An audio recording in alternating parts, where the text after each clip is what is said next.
This conference will now be recorded.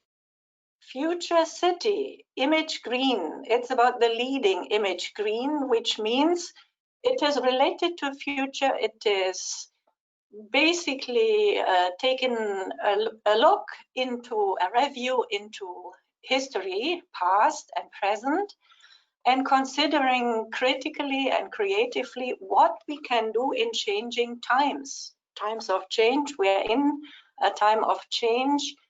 Coronavirus, I don't have to mention that again, but of course it all worries us. It's one of the causes for changes, but there are many others related to climate change and social change and mainly technological change.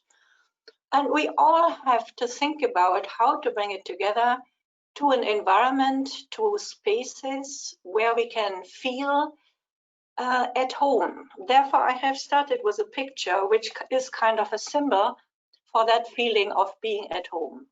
You all know mainly that something like a home, a landscape, a region, feeling at home in, is on the list of losses, mainly worldwide, and we maybe try to rescue here or there where we can find some memories, where we can find some sculptures or just relics from history in order to kind of secure that feeling of being at home.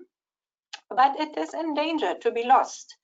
And what do we have instead? What can we head for? What is the leading idea we can follow, we can contribute to, and we can use as a vehicle to guide urban changes? What is changing is kind of summarized here about the economy, digitalization, globalization, and the markets for investment relative to urbanization internationally and fragmentation of peripheries internationally. Well, these two aspects are kind of my concern because the increasing density of the metropoles is going along with the transformation of agriculture and villages, of course, also of industry and of the interim city. But there is a potential. The potential is for us as architects, urban developers, urban designers, to define urban areas as recognizable units of space of different typologies. And most important, doing something with the new knowledge, with technologies, binding technological influences spatially. That means creating anchor places like we would like to have done centuries ago by including technological intelligence. So that is basically my first theme, which is a thread through the whole lecture. And maybe you remember here or there what I have mentioned here in the beginning. The second point is the fragmentation of peripheries, also going on internationally, which is kind of a stage. It happens. It happens decentrally in terms of a transformation of villages and land use. And in many countries worldwide, there is going on something like an increase of informal settlements going along with that. But of course, the idea of the unit of the city, of the town, of the hometown is, again, I have to mention it here, lost or in danger to be lost. But there is also a potential. The potential is about the ecological development and the strengthening of space units of built form and land use. That means what we can do is making the transitions between edges and cores become themes of perceiving space and nature. And it's all about the quality of the urban spaces for healthy living and working conditions by basically renewing obsolete systems of space and preparing for the transformation of subsystems. Systems and subsystems. Systems are basically what I've called the economy, digitalization, globalization, and markets. And the idea is to bind them spatially by bringing up synthesis, spatial synthesis in terms of spatial units, which can be perceived, which can be felt, which can be used. In Germany, we have very intelligent maps. They have been done by the federal ministries of spatial order in Berlin. You see here the Federal Republic of Germany, and you see a distribution of the idea of urban growth and innovation. And there are some centers, basically the squares with the red inside and the black dots are the cores of the main metropoles. And there is something in between, but of course there are also the peripheries. So this is already a structure and an image of a very much fragmented image situation of the overall situation of just one country, one nation, which is Germany. If we look into the second image, this one here, we can see resources. And if we have in mind where the metropoles are, then we see that the peripheries basically carry the resources. And the resources might be hidden, but we know that they're there, and therefore all the attention we might give as urban developers might go immediately into the peripheries. And from there then, if you want to change a situation, start from the edges. From there then, maybe move into the middle of the metropoles, cities and towns. So all this is the large spatial image of the idea of what we can do as urban designers, as planners, with a certain responsibility, being responsive to the environment and to the systems and to their subsystems, to bind them spatially. I have got some images from Copenhagen, which is quite famous for its leading ideas and master plans with the fingers, and discussing all the influences multidisciplinarily about industrialization, migration, mobility, health, energy, nature preservation, food, most important, waste, drinking water, and global war. Well, there is a kind of overview about the stages of the urban fabric in 1947. That means shortly after the Second World War. Then in 1960, in the time of the reconstruction of industrialization in Europe, and then the urban fabric in 1990, which is shortly after the break in between East and West Germany, means East and West Europe, which is quite a very important time for Europe in terms of a breaking up of ideas, leaving behind industrialization and hoping for late industrial new conditions which might be innovative. So that's the leading idea, the basis for the leading green image. I have some more pictures here, the loop city and all these terms, maps from the master plan publication, which you can see here, are quite famous. You might look them up in the internet. The finger plan from 1947 is most important because it deals exactly with what I've mentioned before.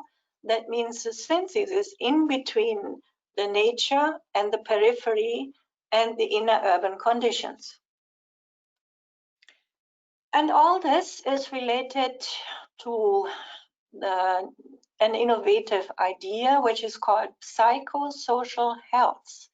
You find it if you look onto this overview, right-hand side. It's in German, psychosoziale Gesundheit. It's about 2000 and something, and it's part of the 6 Kondratiev's wave stage, which has been distinguished by Leo Nefyodov in his book, The 6 Kondratiev Paths to Productivity and Full-Time Occupation within the Era of Information. That means information technologies. This is amazing because, as you see, right-hand side, psychosocial health is following information technology. And so long, information technology was the leading idea, the leading technology, and the leading motor for the economy and for social conditions, cultural conditions, and so on. So something new has come up and breaks through and is even stronger than information technologies because it follows a holistic approach, including everything, basically, including space, including health, including food, like mentioned before in the Copenhagen Master Plan, including social conditions and, of course, social spatial conditions, social cultural conditions, and everything. And if you consider carefully, probably as well the market conditions.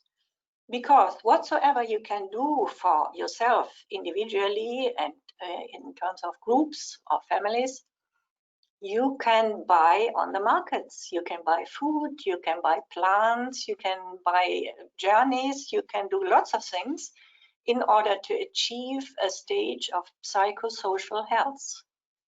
So therefore, it is very important. It goes through all the politics, through all the policies, through all the analysis, and has a certain perspective into the future for cities, how they can be, how they can provide new and innovative conditions, which of course have to be answered, have to be responded, have to be shared by people, because nothing without people.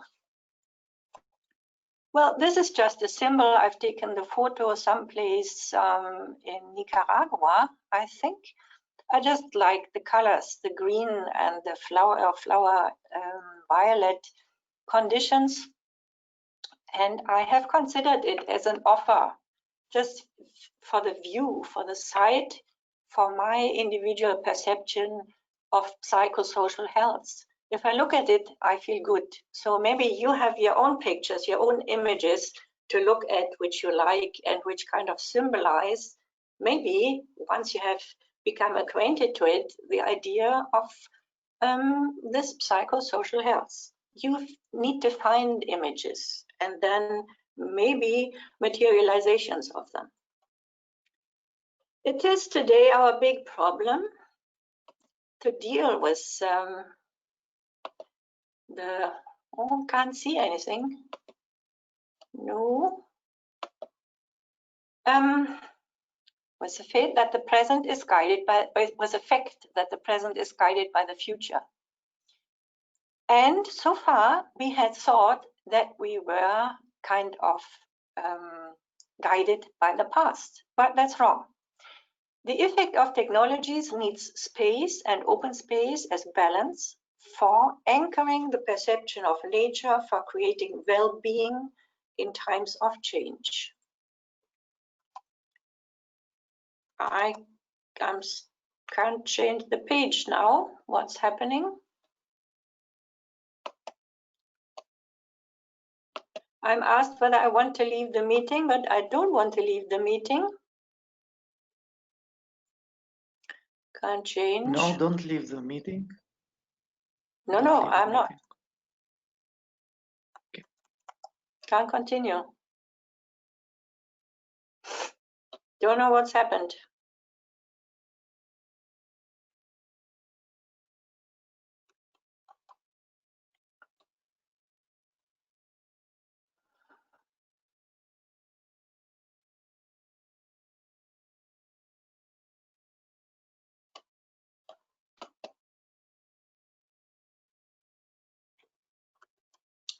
Okay, on we go. Is it right?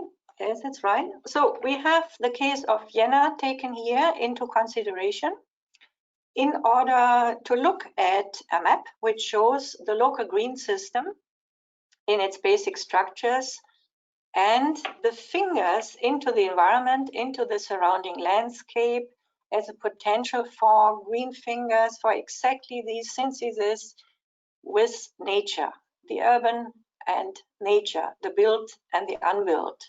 So if you have that in mind, you might look with maybe more consideration and more thoroughness in the future into exactly these edge situations. In between cores and edges. Where you have cores, there you have edges. And the cores might be distributed decentrally. So look even for the edges in inner urban areas.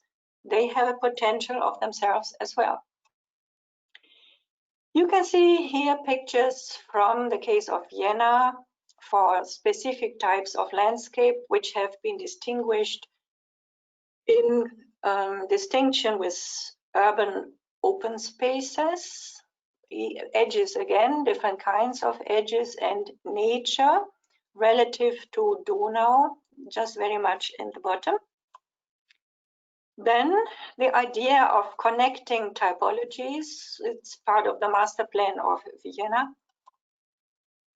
Another image for this kind of connection of different subsystems, spatial subsystems, which are here shown as typologies to be connected.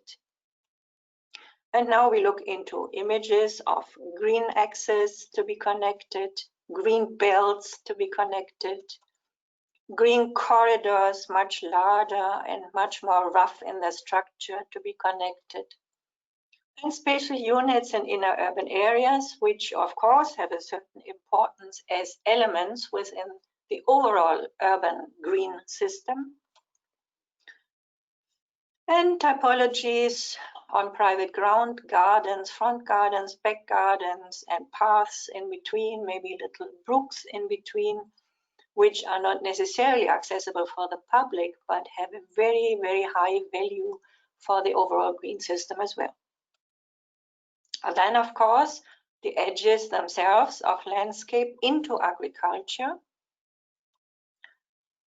And the idea is to arrange the edges of landscape by infillings, by urban densification in a way which leaves open spaces in between as interim spaces. And behind that idea is the idea that maybe agriculture will a new means, a guiding thing to guide the settlement structures of informal settlements, urban extensions, and urban growth in the future.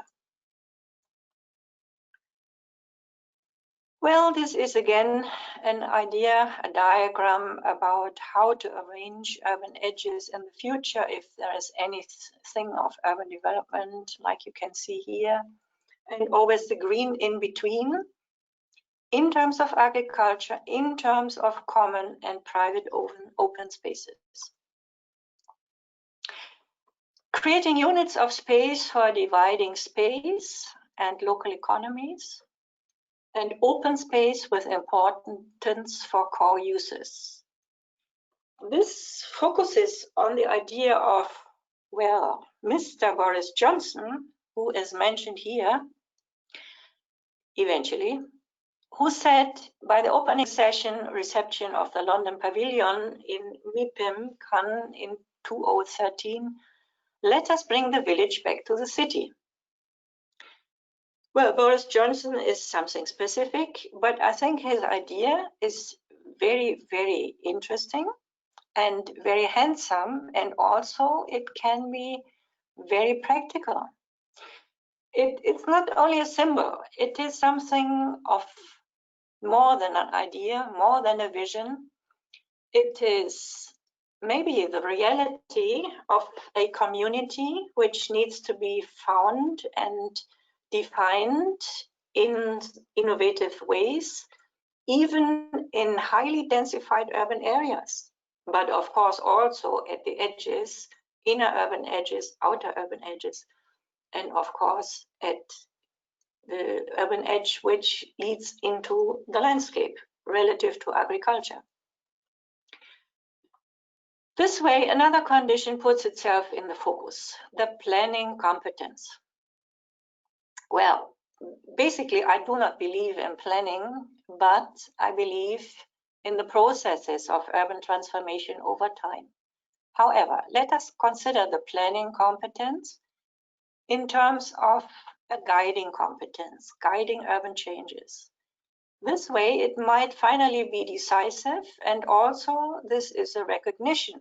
The more technical intelligence we put into machines and buildings, the more human intelligence is needed for ruling the unavoidable increase of complexity. Because, as we know, everything is connected. Well, everything is connected, is shown here in terms of the sketches of the publication of Clément Gébert about third landscape. Well, you all know the first landscape as an understanding is nature. The second landscape, basically, is the industrialized landscape, with all damages industrialization has done to the landscape and to nature. But the third landscape is something which is counterbalancing already the second landscape in terms of trying to work against the damages which have been caused by industrialization. And that is our time, that is contemporary, this is looking into future. This is about the leading image of green. This is the question, of course, every day in a new way. What can we do in order to connect, to reconnect the meshes of green open spaces which are there, and to use them for increasing the healthy conditions for living and working, for food production, for recreation, for playing, for staying, and just for breathing in and out. You have here a distinction exactly from this publication, which shows the richness, the biodiversive richness of left-hand side, a young derelict land, in the middle, an already grown-up derelict land with the highest value of diversity, and wood as a degree of middle diversity.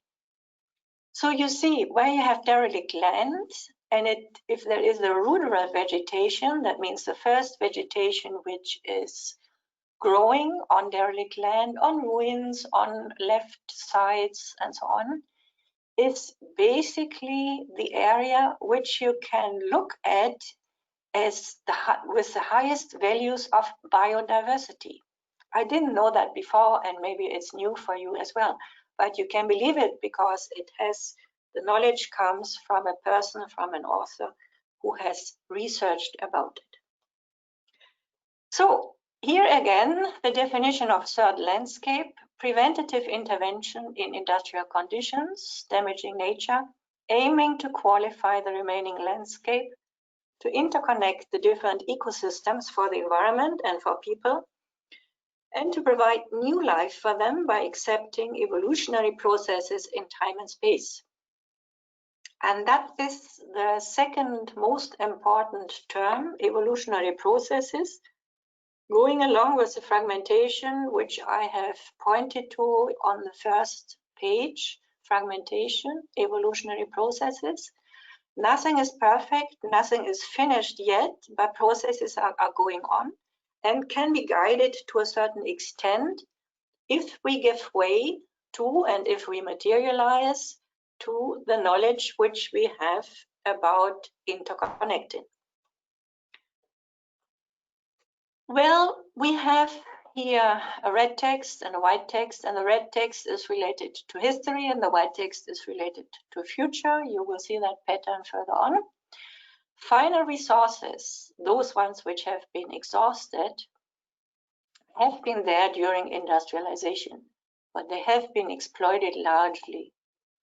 And now we are in front of, we need to consider the context of urban morphologies with potentials for structural innovations, resources still there for healthy living conditions, and anchor places to be built, maybe first of all to be identified, to be localized, and then to be built, for identification of people with place and also for supply.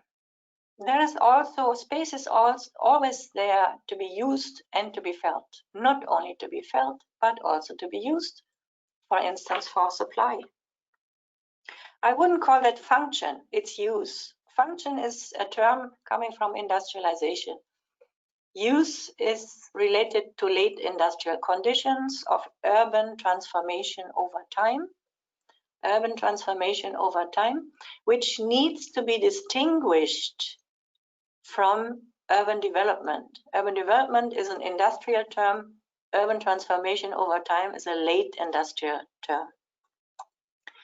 Well, we look here into the city of Vancouver, pictures which I've taken myself in 2016. It's the harbor area with public places and the high-rises. And the green question mark means what has been done to the situation by design. What can we do to the situation by design?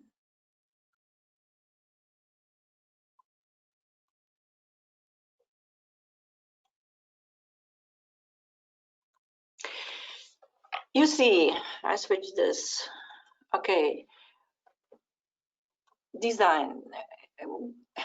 You have seen the city, the harbor place, and now we look into nature. It's part of an urban edge. And going along here, urban edge, which is a park, which has been designed, yes. And for any valid innovation policy follows that it needs to be understood as a permanent task and duty, not to be dealt with half-heartedly and not to be restricted to individual fields of innovation. Furthermore, it has to follow a holistic approach, supporting the productive synthesis of individual innovations on ideally all levels of cause and appearance, for the benefit of counterbalancing preventatively the effects in between all sources and phenomena of innovation. That is now one of the answers to the idea of the planning competence, and it's kind of a translation, what I understand by using the understanding of planning competence for guiding urban changes. The productive synthesis of individual innovations on ideally all levels of cause and appearance, for the benefit of counterbalancing preventatively the effects in between all sources and phenomena of innovation, because the individual innovations, mainly technological innovations, might not be appropriate immediately for the benefit of the environment. Tasks of design, again, we are here in a side area of one of the parks in Vancouver. Tasks of design, again, this is a copy of an image of a journal.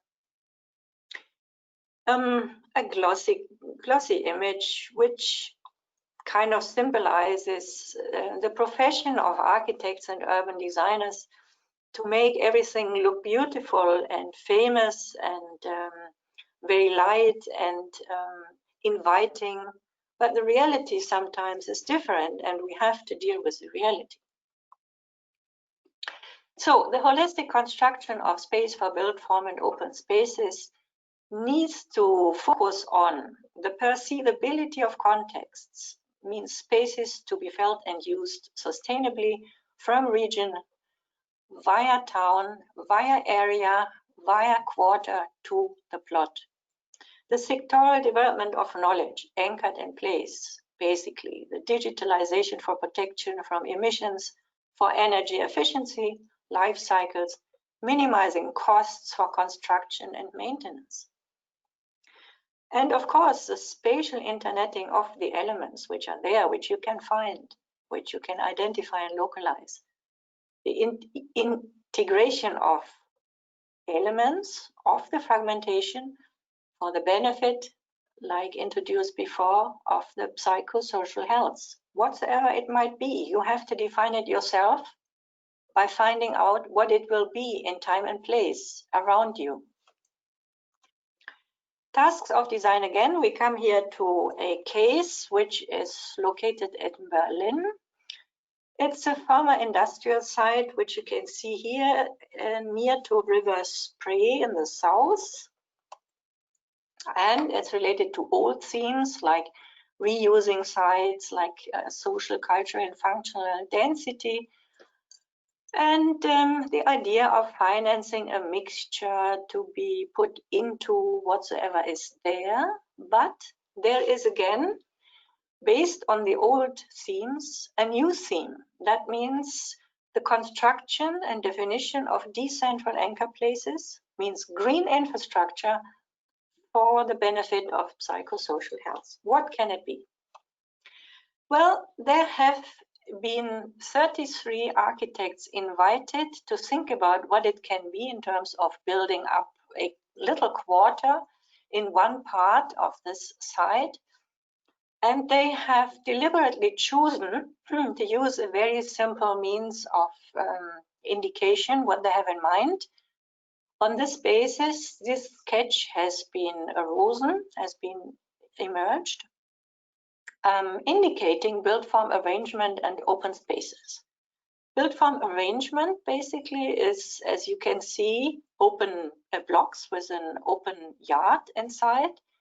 And on the right-hand side, two basically extended large units of closed built form. Okay, that's the basis. Then we have a model which shows in a bit more elaborate way what the architects have in mind. You can also see high rises very near to the riverside, which would allow a distinction of renting and buying prices,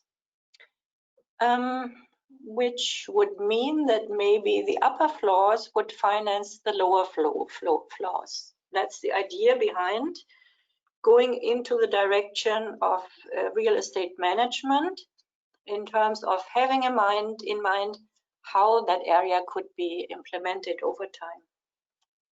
Another picture, another model side here, right-hand side, you see the largely extended units of closed built form.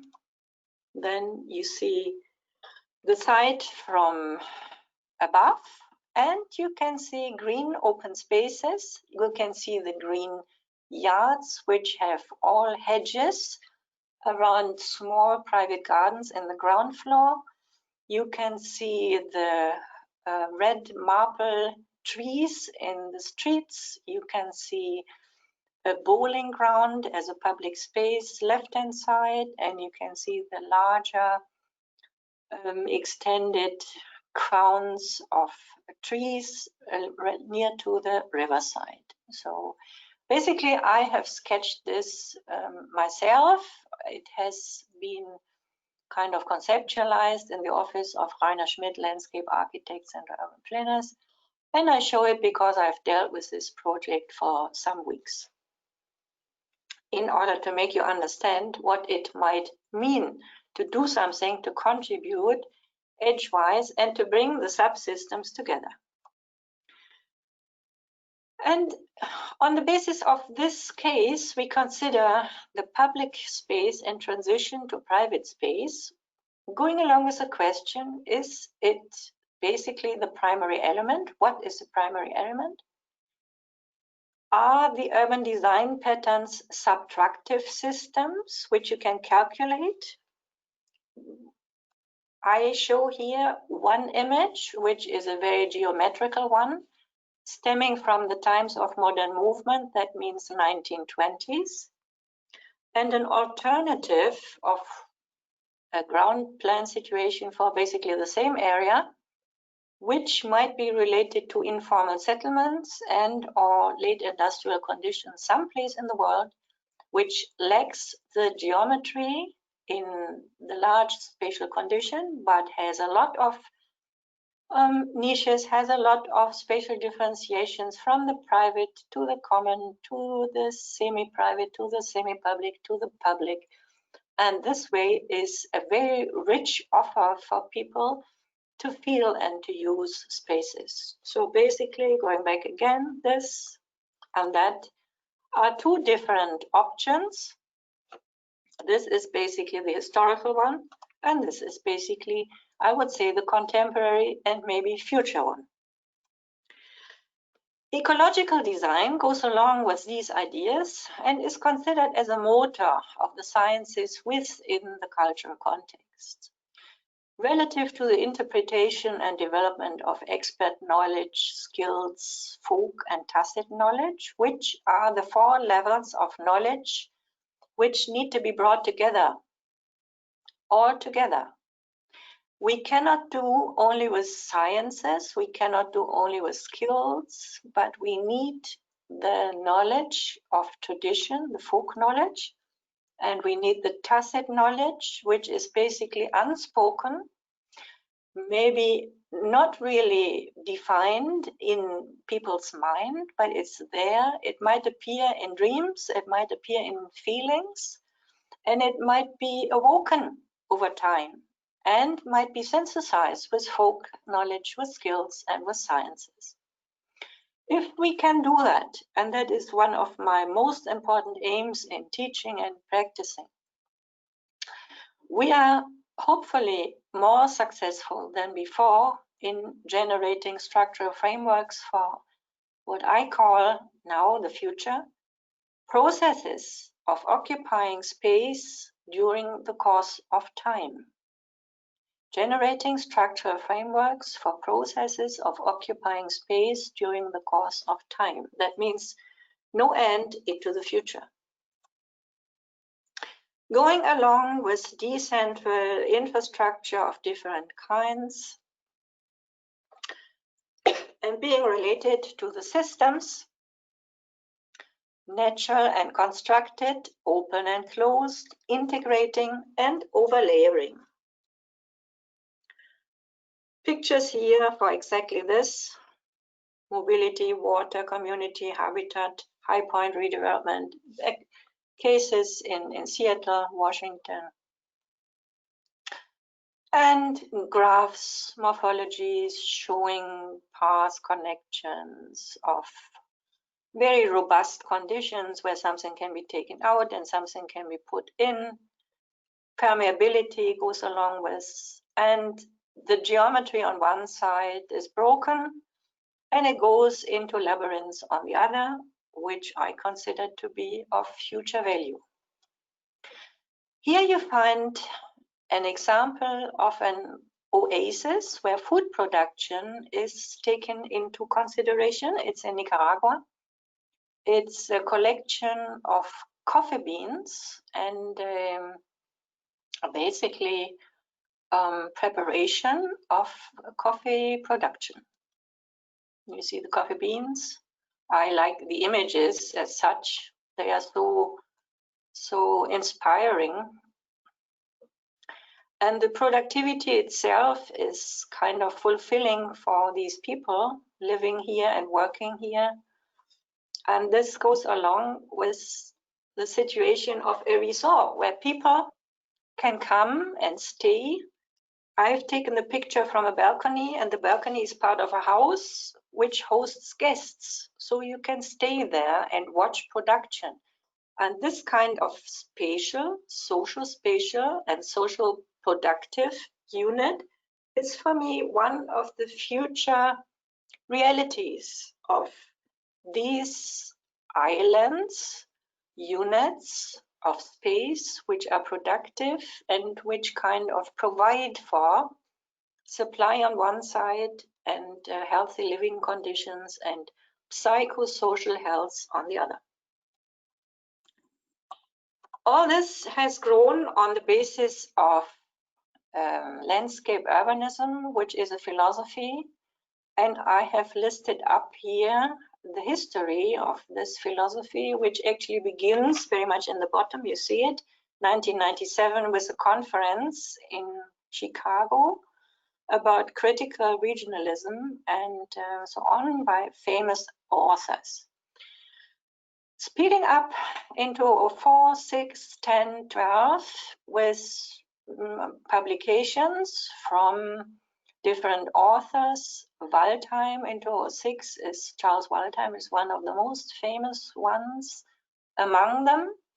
And then coming to the book, which is mentioned in the upper line of Thies Schröder, City by Landscape, which kind of reports and illustrates the landscape architecture projects of Rainer Schmidt, with whom I have worked for 10 years. And the publication has been published in 2013 by Birkhäuser Basel. Unfortunately, it's not available on the internet, but whosoever wants to have some ideas about it, I can send some PDFs to Ernest, and you might use it as material for teaching, who knows.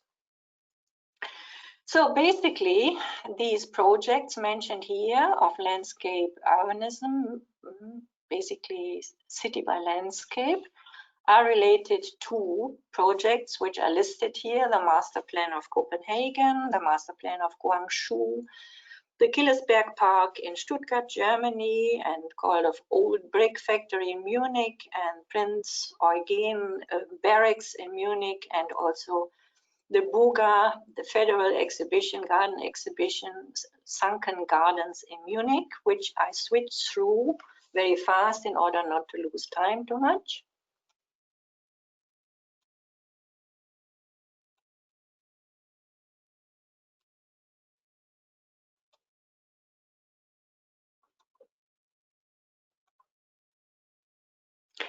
This is one of the pictures of Guangzhou, where a former agriculture area with flower production has been densified in terms of use, but the flower production has been remained and has been taken as a motive for redesigning the area relative to the urban density, which is a little bit to the side. But this has become a huge park and is very attractive for people.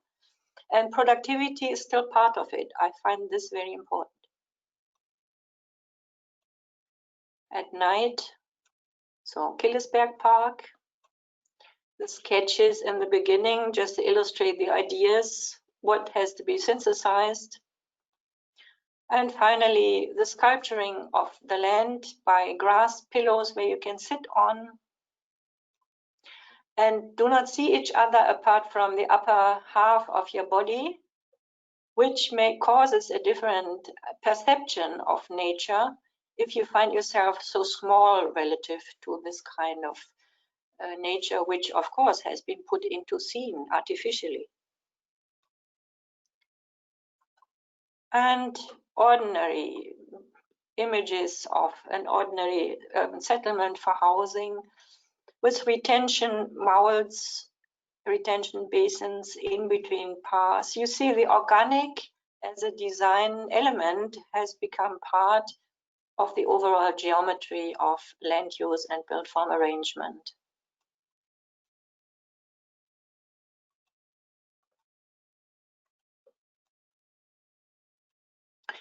This is the picture of the Sunken Gardens, which is interesting insofar as this is a distinction of permanent and contemporary gardens. The permanent gardens are there all the time, and the temporary gardens can be removed and can be developed as areas for housing, basically, or whatsoever mixture of use over time. But in the beginning, before the money is there, before urban development happens, you have the contemporary gardens as maybe common ground with orchards or whatsoever can be used by everybody and is kind of a public space for a specific time. Yeah, we have the definition here. And then we have the sources, and that's basically it. And now I'm very curious about the questions. Thank you very much. Thank you very much, Professor Andrea. It was a very insightful presentation and lecture, and I think a lot of nice ideas that we can learn from, as well as interesting case studies from your own office and Rainer Schmidt's landscape architect office. So I start with a question, and maybe someone else can continue with other questions. You have been in Albania and you have visited some cities like Berat, Tirana, perhaps Durrës, if I'm not sure about this.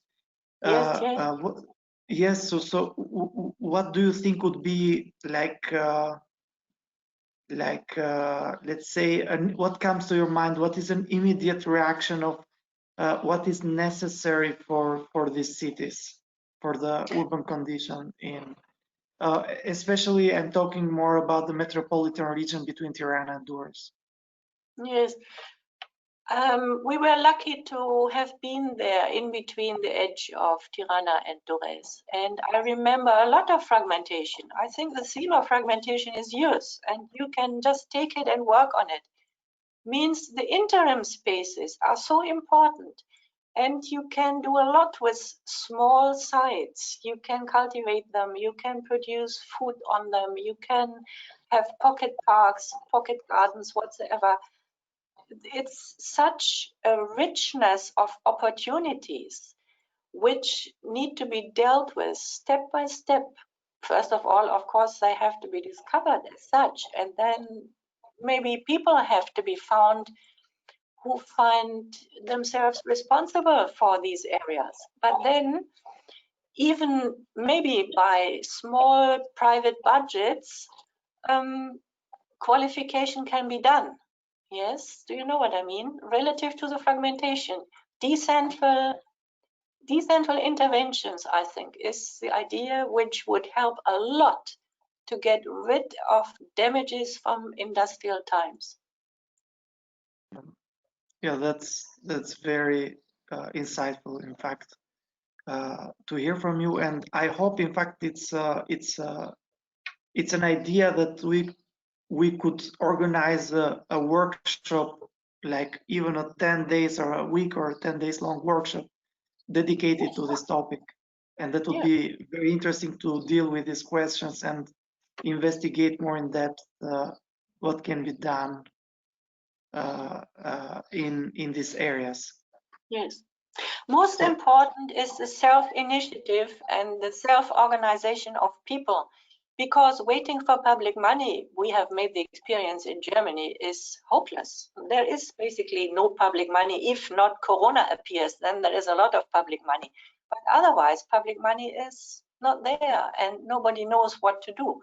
So if you organize yourselves in groups, people, neighborhoods, whatsoever, communities, lots of things can be done.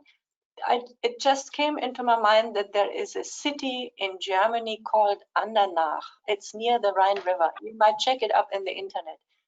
It's called by now the eatable city, because every place in the city where there is unbuilt ground, somebody, I don't know who, it's self-organization of people and community, have planted plants which can be eaten. Tomatoes, whatsoever, yeah?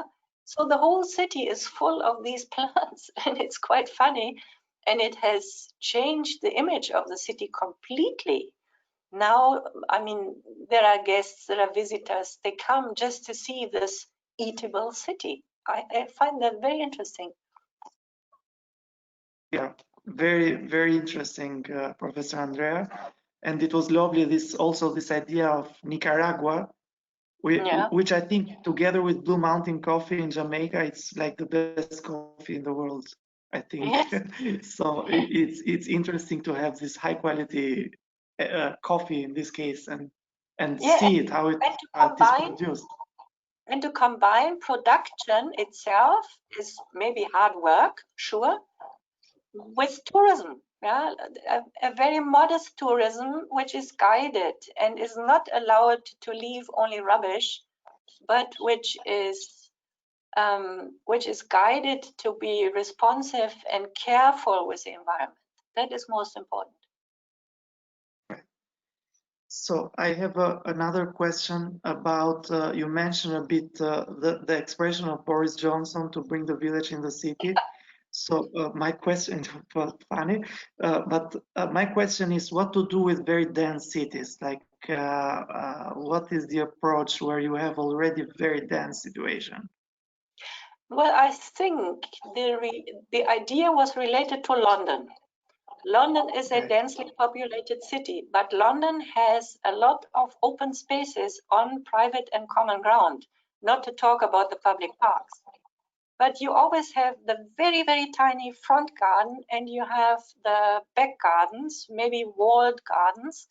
You have these open spaces. And when you fly over London, you can see the green open spaces. The red of the bricks of the houses and the green in between It is not completely gray and sealed. It is kind of green, indicating that the city can breathe. So there is a spatial opportunity for that. And then, of course, you have the districts, you have the areas, and you have maybe the initiatives to build neighborhood units. Okay. And what about the idea of a village? A village is, to define it contemporarily, to share space and economies, not necessarily to have cows or sheep. Yeah? It is about sharing space and economies. Okay. You can have chickens to the side, but you need to translate everything like this into contemporary conditions. That is most important.